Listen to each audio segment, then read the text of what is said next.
सुबह पार्क में है। यहाँ बहुत सारे युवा लोग हैं जो मतलब कसरत कर रहे हैं। बहुत सारा जो जॉब निकलता है, जैसे पुलिस में वैकेंसी निकलती है या आर्मी में, उसके लिए यहाँ जो यंग लोग हैं इस लोकल एरिया के, वो लगातार जो है वो एक्सरसाइज करते हैं, दौड़ते हैं, ताकि उनका सिलेक्शन अच्छे से अच्छे डिपार्टमेंट में हो सके। तो कुछ युवा हैं मेरे साथ यहाँ पे, उनसे बात करते हैं। क्या नाम है आपका? सर सचिन यादव। सचिन जी, जब से लॉकडाउन हुआ है तो तालाबंदी के समय बहुत सारे लोग जो है घर में ही बैठे रहे, तो उस दौरान जो है क्या जिस तरीके से आप लगातार प्रैक्टिस करते हैं आर्मी में जाने के लिए, तो ये प्रैक्टिस लगातार चलता रहा या फिर इसमें आप लोग रुक गए थे घरों के अंदर? नहीं सर, कंटिन्यू चलता रहा, क्योंकि हम जानते हैं कोरोना से लड़ने के लिए बॉडी का इम्यूनिटी होना बहुत ज़रूरी है।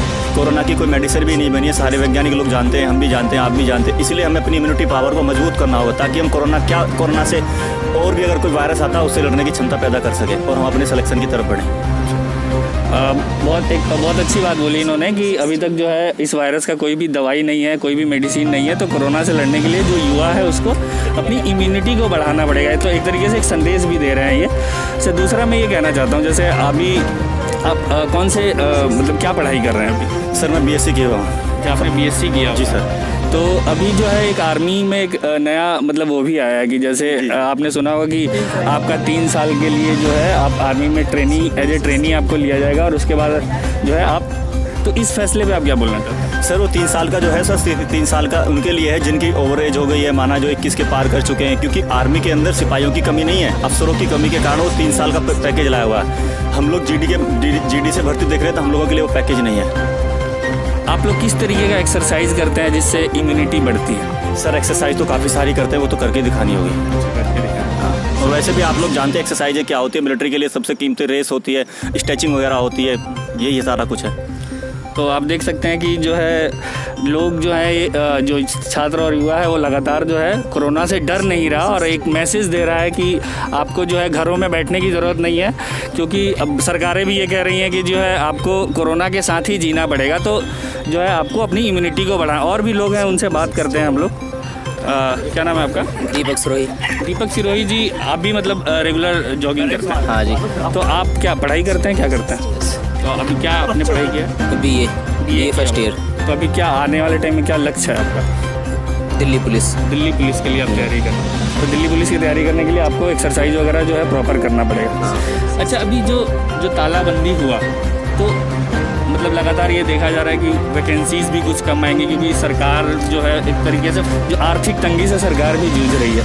तो जो एज ए यंगस्टर आपको ऐसा लगता है कि एक मानसिक युवाओं पे भी एक मानसिक दबाव है कि जो आने वाला फ्यूचर है वो मतलब किस तरीके से हम उसको टैकल करेंगे? तो कॉम्पिटिशन ही इतना ज़्यादा है कि किसी मतलब जो मिल ना पाती हैं। अब वैसे भी उत्तर प्रदेश में 1 साल की भर्ती बंद है, तो इसलिए जितनी मेहनत हो सके 1 साल में कर लेंगे।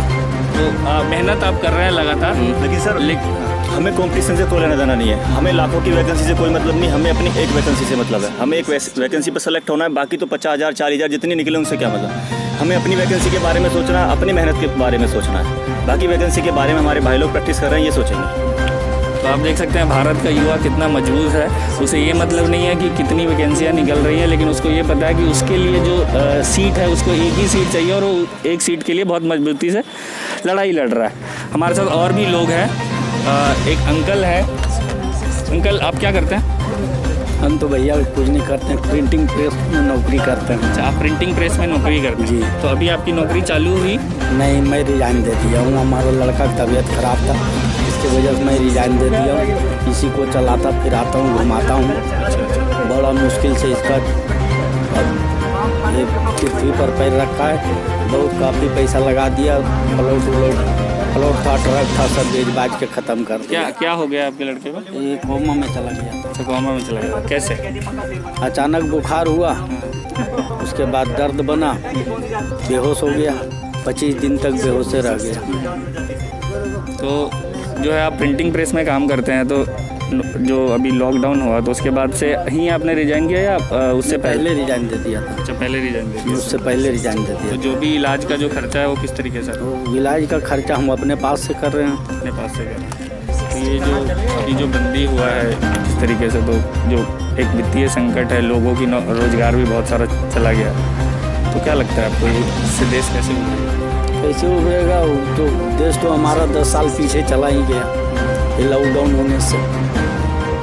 कितनों आदमी कुछ भी कितनी प्रयास कर लेगा तो कहावत कर गया है कि खोया हुआ धन वापस आता है।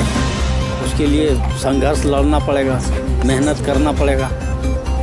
बिना मेहनत किए हुए तो कहीं कुछ मिलता ही नहीं। सरकार तो बहुत ऐलान करता रहा है कि ऐसे पैसा भेज रहे हैं, ऐसे खाना दे रहे हैं, तो जो भी मिल रहा है सब बड़े बड़े आदमी को मिल रहा है घर। क्या करते हैं आप? अभी तो कुछ नहीं कर रहे हैं, अभी स्टडी कर रहे हैं। स्टडी कर रहे हैं? जी। कौन से क्लास में? 8th में। 8th में। तो अभी तो स्कूल बंद होगा आपका। जी। स्कूल जाना अच्छा लगता है या फिर घर में बैठना अच्छा लगता है? सब चीज़ अच्छा लगता है। अच्छा, स्कूल जाना भी अच्छा लगता है। तो स्कूल जब से बंद हुआ है तो आपको ऐसा लगता है कि स्कूल जाने में ज़्यादा मज़ा आता था? अभी बंदी के बाद जो है थोड़ा सा खेलने को नहीं मिल रहा है स्कूल के अंदर, हाँ ऐसा लगता है आपको? जी। तो आप क्या चाहते हैं कि स्कूल आपका जल्दी से जल्दी खुल जाए? जी। आपको पता है ना कोरोना जो है बीमारी है, इसमें सोशल डिस्टेंसिंग का भी ख्याल रखना है। जी सर। क्या सोशल डिस्टेंसिंग का क्या मतलब समझते हैं? सर कोरोना से तो हमें लड़ना होगा और फिर अभी तो कोई दवाई नहीं बनी है, नहीं बनाई जाएगी उसकी दवाई। अच्छा अच्छा। क्या नाम है आपका? मेरा नाम तुषार सर। मेरे साथ तुषार हैं, DU से ग्रेजुएशन फर्स्ट ईयर के छात्र हैं। उनसे बात करते हैं कि किस तरीके से जो है उनकी पढ़ाई लिखाई चल रही है और क्या उनका फ्यूचर में एम है। तो अभी जो है आपकी रेगुलर क्लासेस होती हैं कैसे? नहीं, मैं 16 से कर रहा हूँ ग्रेजुएशन। मेरी हर सैटरडे संडे ओनली संडे वो चल रही है, ऑनलाइन क्लासेस चल रही हैं, तो वो अटेंड करता हूँ मैं क्लासेस। और उसके बाद मैं रेगुलर यहाँ पे अपनी रनिंग करता हूँ। अच्छा, तो आप ग्रेजुएशन ओपन लर्निंग से कर रहे हैं और यहाँ पे दौड़ते हैं। फ्यूचर में क्या एम है आपका? मेरे को इंडियन आर्मी ज्वाइन करना है। अच्छा, इंडियन आर्मी ज्वाइन करना है। तो इंडियन आर्मी ज्वाइन करने के लिए आप लगातार यहाँ पे दौड़ते हैं, जो भी इंडियन आर्मी का जो रिक्वायरमेंट है उसको अपने अंदर डालने के लिए तैयारी कर रहे हैं लगातार। तो अभी जो है DU के अंदर किस तरीके से एग्ज़ाम वगैरह का कुछ पता चला है? अभी फिलहाल जहाँ तक अपडेट आई है तो 3rd ईयर वाले जो है उनका एग्ज़ाम होगा और 1st एंड 2nd ईयर वालों को जहाँ तक है अभी ऐसा बोला जा रहा है कि परमिटेड आगे पास कर दी जाए। आगे पास कर। तो अभी जैसे ऑनलाइन जैसे आप जाते हैं इस क्लास में संडे को भी, तो संडे को भी थोड़ी बहुत पढ़ाई लिखाई तो होती होगी कॉलेज के अंदर और बताया जाता हो किस तरीके से। तो अभी जो बंदी हो गया तो इससे क्लासेस तो बिल्कुल बंद हो गई, तो आपका जो स्टडी है उसमें भी कुछ फ़र्क पड़ा है क्या? जैसे जिस तरीके से नॉलेज आप वहाँ जाके लेते थे और घर में बैठ के, तो दिक्कत किस तरीके से लग रहा है? हाँ बिल्कुल, कभी कभी नेटवर्क इशू आते हैं जिससे हम समझ नहीं पाते, क्लास कटी हो जाती है। हमारे यहाँ पे नेटवर्क की थोड़ी प्रॉब्लम है, तो इसलिए पढ़ाई में थोड़ा इफेक्ट पड़ा है। हाँ, वहाँ जाके थोड़ा ज़्यादा समझ में आता था, बट यहाँ पे थोड़ा कम है।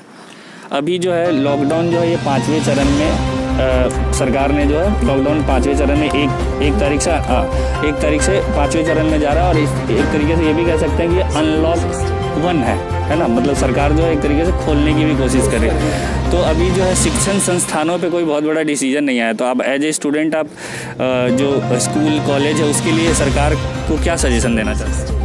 मैं तो सजेशन देना चाहूँगा कि सरकार को धीरे धीरे स्कूल भी ओपन करनी चाहिए, जैसे कर रही है वो दूसरे चरण में खोलने की कोशिश करेगी। कुछ कम बच्चे बुलाए रेगुलरली, मतलब 35-33% करके कुछ बच्चे बुलाए, इस हिसाब से कुछ करना चाहिए। जो बच्चे हैं स्कूलों के, या जैसे आप हैं, आप एक युवा हैं, पढ़ाई कर रहे हैं, आपको सारी चीज़ें पता है, और भी जो स्कूलों के बच्चे हैं उनको मतलब किस तरीके से कोरोना के बारे में समझाया जाए ताकि जब वो स्कूल जाएँ तो सोशल डिस्टेंसिंग को मेंटेन करें? क्योंकि आपको पता है कि बच्चे जो है आपस में खेलते हैं, मतलब उस तरीके से सामाजिक दूरी का ध्यान नहीं रखते। तो सरकार जो है किस तरीके से एक सेंसिटाइज करे बच्चों को ताकि जो है उन लोगों में एक अवेयरनेस फैले और जो बीमारी है वो ज़्यादा ना फैले, इसके लिए क्या आप सजेशन दें? एक्चुअली सब बच्चों को स्कूल में मास्क पहन के जाना चाहिए और वहाँ पे स्कूल के अंदर थोड़ा सैनिटाइजर का वो होना करना चाहिए कि ताकि बच्चे बार बार सैनिटाइजर कर सके अपने हाथ वगैरह, और मास्क पहन के जाना चाहिए। और सोशल डिस्टेंसिंग का बहुत ख्याल रखना चाहिए क्योंकि इसके भी कोई वैक्सीन नहीं बनी है, सिर्फ एकमात्र रास्ता लड़ने है सोशल डिस्टेंसिंग। सरकार को उसका विशेष प्रबंध रखना चाहिए कि बच्चे सोशल डिस्टेंसिंग में बैठें। आप देख सकते हैं इनका कहना है कि जो है सरकार जो है सोशल डिस्टेंसिंग के लिए जो है एडवर्टाइज भी करे और जो है हर स्कूल, चाहे सरकारी संस्थान हो या फिर प्राइवेट हो, वहाँ पे एक तरीके से जो है सैनिटाइज़र का प्रयोग होना चाहिए सरकार की तरफ से ताकि बच्चों की सुरक्षा हो सके।